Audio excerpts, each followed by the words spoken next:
నమస్తే రమగారు. నమస్తే రమగారు, కొన్ని పనులు మనం ఇంట్లో చేసేటప్పుడు శుచిగా శుభ్రంగా ఉండి చేయాలి. అంటే స్నానం చేశాకే కొన్ని పనులు చేయాలని అంటారు కదా, అవేంటండి? తాకట్టులో ఉన్న బంగారాన్ని విడిపించి ఆ రోజు ఆన్లైన్ రేటుకే మేము కొంటాం. Sharma gold company. పూజ అసలు ఇంకా అది నో ఆప్షన్. వంట, పూజ గది శుభ్రం చేయటం కూడా కదా. అవును, పూజ గది శుభ్రం చేయటం కూడా. పూజ వంట స్నానం చేసి చేసుకోవాలి. తర్వాత ఏమో ఏమంటారు, ఏదైనా మందులు తయారు చేసుకుంటాం అనుకో, ఆయుర్వేదంవి మనమే చిన్న చిట్కాలు చిన్నవైన అవి కూడా స్నానం చేసి చేసుకోవాలి. ఎవరినైనా వెళ్ళడానికి, ఎవరినైనా చూడడానికి, వాటికి కలవడానికి వెళ్ళేటప్పుడు, పసిపిల్లల్ని పెద్దవాళ్ళని దేవాలయాలకు వెళ్ళేటప్పుడు స్నానం నియమం, సాధారణ నియమం చేయాలి. ఇప్పుడు స్నానం చేసి చేసుకుంటాం. స్నానం చేయకుండా ఎవరు చేస్తారండి అని వెంటనే 100 మెసేజ్లు వస్తాయి మనకి. చేస్తారు, ఖచ్చితంగా చేస్తారు. స్నానం చేయకుండా ఎవరింటికైనా వెళ్ళేటప్పుడు స్నానం చేయకుండా వెళ్ళకూడదు. పూర్వకాలంలో ప్రయాణాలకి బయలుదేరేటప్పుడు కూడా స్నానం చేసి బయలుదేరమని ఒక నియమం ఉండేది. సాయంకాలం బయలుదేరితే అక్కర్లేదు, కానీ ఉదయం నిద్ర లేచాక ప్రయాణం అయ్యేవాళ్ళు ఇంట్లో నీళ్ళు పోసుకుని వెళ్తే మంచిది. అట్లా వెళ్ళేవాళ్ళు కాదా రమ్మగారు? అట్లా ఉండేదా? అంటే వెళ్ళేవాళ్ళు, అలా చేసేవాళ్ళు, తప్పకుండా స్నానం చేయాలి. ఇప్పుడు ఏముంది, పొద్దున్నే కారు ఎక్కేస్తాం, పిల్లలు పాచిమహాలతో ఎక్కేస్తారు, వెళ్ళాక అక్కడ ఎక్కడో చేస్తాం స్నానం కదా, అలా చేస్తాం కదా. చెయ్యవు రమ్మగారు, నువ్వు చెయ్యవు, చేసే వెళ్ళాలంతే. అదే ఏమైనా సరే, అంతే ఏమైనా సరే మా నియమం, మేము దీపారాధన చేసే వెళ్ళాలి అంతే.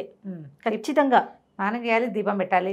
బీరువా కూడా తీయం కదా రమ్మగారు కదా. అవును.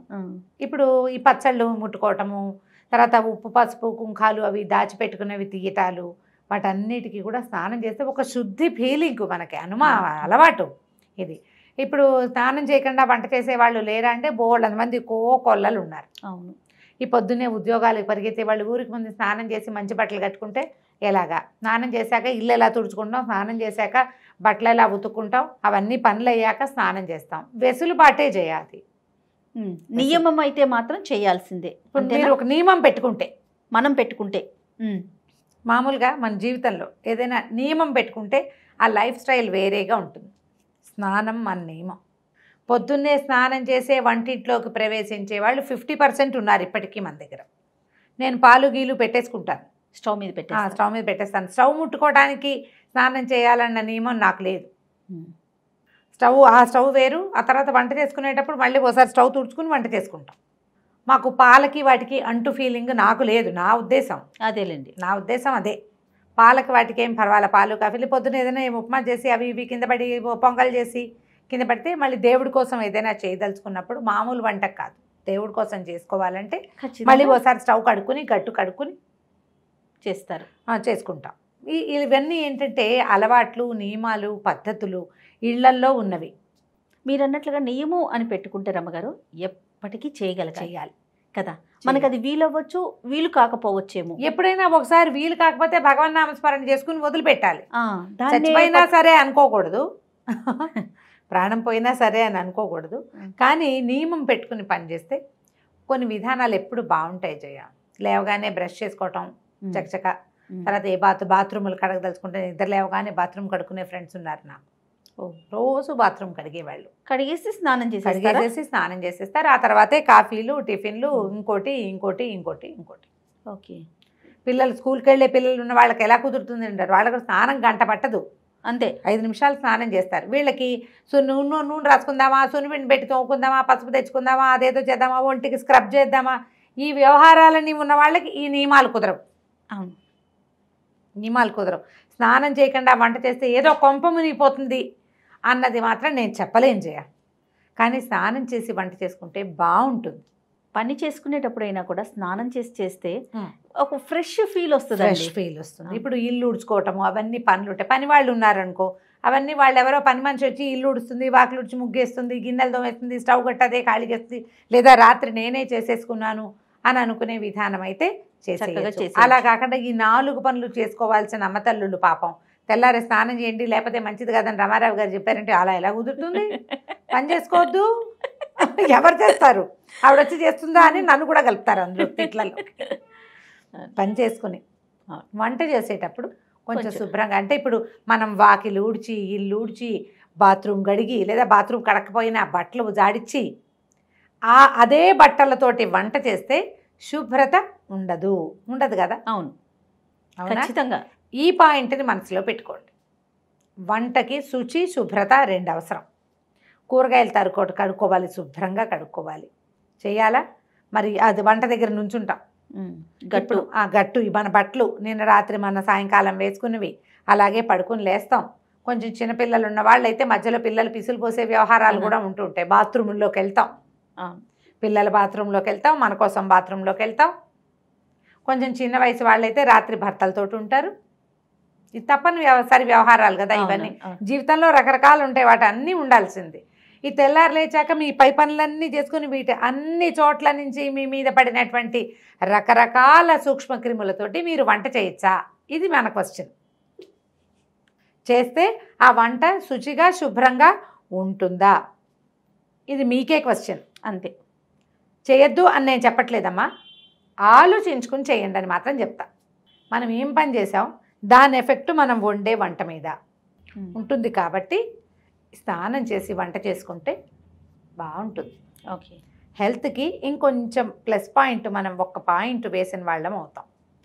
చేతులు శుభ్రంగా ఉంటే మనం ముంజేతుల మీద ఏ మురికి ఉంటే కడుక్కుంటాం కదండి అంటారు. అయినా కొంత క్యారీ చేస్తాం. స్నానం చేసేసరికి ఏమవుతుంది, వేడి నీళ్ళు సన్నీళ్ళు సబ్బో సున్నిపిండో వేసి తోముకుంటాం. మనకు కూడా ఒక ఫ్రెష్ ఫీల్ ఉంటుంది. చేసే వంట శుద్ధంగా ఉంటుంది. వండిన దానికి ఆ దేవుడి దగ్గర పెట్టడానికైనా బాగుంటుంది. స్నానం చేయకుండా వంట చేశాను, ఆ పదార్థం దేవుడికి ఎలా పెట్టను అని అనిపించవచ్చు. మేమందరం స్నానం చేస్తాము, స్నానం చేసే వంట చేస్తామంటే ఒక 250 అయినా వస్తాయి. మిగిలిన వాళ్ళల్లో కొంతమంది చేస్తే బాగుంటుంది ఇప్పుడు చెప్పింది కదా అని ఇంకో 250 మంది ఫాలో అవుతారు. గాడిద గుడ్డు అని రాసేవాళ్ళు కూడా ఉంటారు. ఇవన్నీ కూడా ఏంటంటే మనకి పాతకాలం నుంచి పెద్దవాళ్ళు చెప్పేవి మనకి ఎప్పుడు ప్లస్సేనమ్మా. కుదిరితే వేసుకో, కుదిరినప్పుడు వేసుకో, కుదుర్చుకో,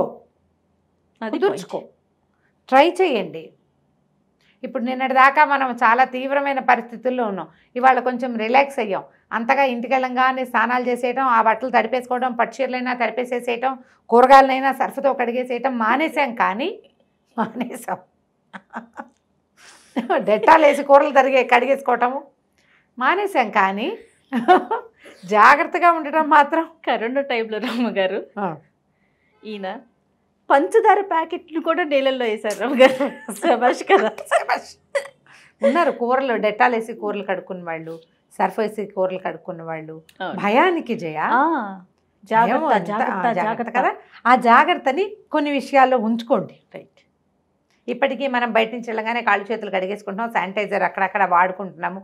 కొన్ని చోట్లైనా మరీ గుంపుగా ఉన్నారంటే గబుక్కుని మాస్క్ వేసుకుంటున్నాము కదా. అట్లాగే ఈ శుభ్రంగా స్నానం చేశాక వంట చేసుకోండి. దేవుడికి దీపము అవి ఎలాగో స్నానం చేసే పెట్టుకుంటాం. ఇంకొక పాయింట్ ఉంది రమ్మగారు, ఫుడ్ తీసుకోకూడదు. టిఫిన్ కానీ లంచ్ కానీ ఏదైనా కూడా ఆహారం స్నానం చేసిన తర్వాత తీసుకోవాలి.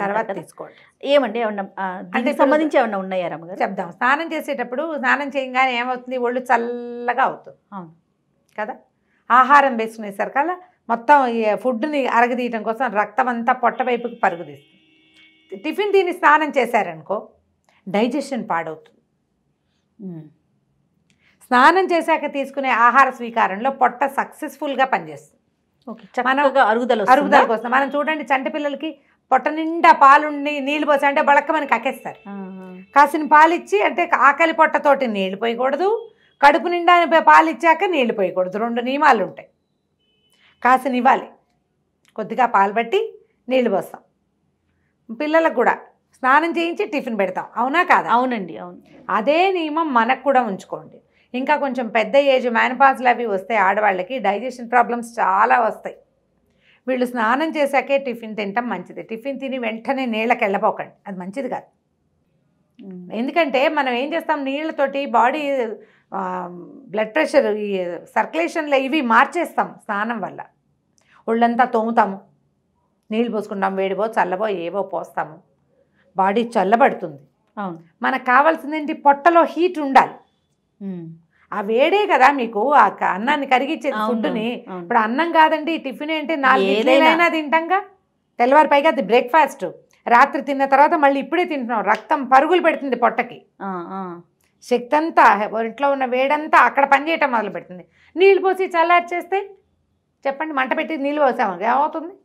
పొగొస్తుంది. అది మంట పెట్టి దాని మీద నీళ్లు పెట్టాలి, దాంట్లో పెట్టకూడదు. మనం పుట్టినప్పటి నుంచి నేర్చుకుంటూనే ఉన్నాం కదా, కొత్త కూరలు నేర్చుకుంటాం, కొత్తవేవో టిఫిన్లు నేర్చుకుంటాం, హెయిర్ స్టైల్ మారుస్తాం, చీర కట్టు మారుస్తాం, అన్ని ఏమీ మారకుండా అలాగే ఉన్న వాళ్ళు కూడా కొన్ని కొత్త కొత్తవి ఇంప్లిమెంట్ చేస్తారు. నేర్చుకుంటూ ఉంటాం కదా కదా, చచ్చేదాకా నేర్చుకోవాల్సిందే. ఏదో ఒక మంచి విషయం మనకి తెలియంది లేదా తెలిసినా మనకి ఆచరించడం కుదరంది కొంచెం చిన్న చిన్న మార్పులు చేసుకుంటే హెల్తీ లివింగ్కి ఇవన్నీ హెల్ప్ చేస్తాయి. తప్పకుండా అండి. నమస్తే రమగారు. నమస్తే.